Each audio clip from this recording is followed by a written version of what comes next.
রবিউল আউয়াল মাসে আমাদের নবীজি জন্মগ্রহণ করেছেন, এই জন্য এই মাসের বিশেষ কোনো ফজিলত আছে কিনা বা এই মাসের বিশেষ কোনো করণীয় আমল আছে কি নেই।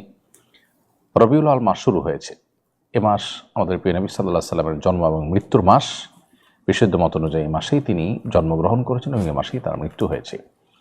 তো সে কারণে এই মাসটি বিশেষ তাৎপর্যপূর্ণ, সেটি বলবার অপেক্ষা রাখে না যে যে মাসে নবী সাল্লাল্লাহু আলাইহি সাল্লামের জন্ম এবং মৃত্যু হয়েছে সে মাসটি যে বিশেষ তাৎপর্য রাখে সেটি খুবই স্বাভাবিক যে এটি গুরুত্বপূর্ণ মাস।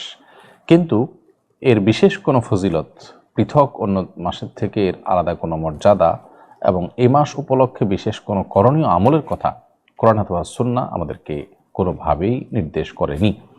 অতএব নবী সাল্লাল্লাহু আলাইহি সাল্লামের জন্ম মাস বা তার ওফাতের মাস হিসেবে এই মাসটি আমাদেরকে হয়তো নবী সাল্লাল্লাহু আলাইহি সাল্লামের কথা স্মরণ করিয়ে দেয়, তার দুনিয়াতে আগমনের কথা, তাঁর ওয়াফাতের কথা আমাদেরকে স্মরণ করিয়ে দেয়। কিন্তু তাই বলে এই মাস উপলক্ষে আমাদের কোনো করণীয় নির্ধারণ কোরআন হাদিস আমাদের জন্য করেনি। সেই জায়গা থেকে আমাদের এই মাসকে কেন্দ্র করে নিজেরা কোনো আমল বানিয়ে নিলে সেটি বরং বেদাতে পর্যবসিত হতে পারে, সেদিকটা আমাদের খেয়াল রাখতে হবে।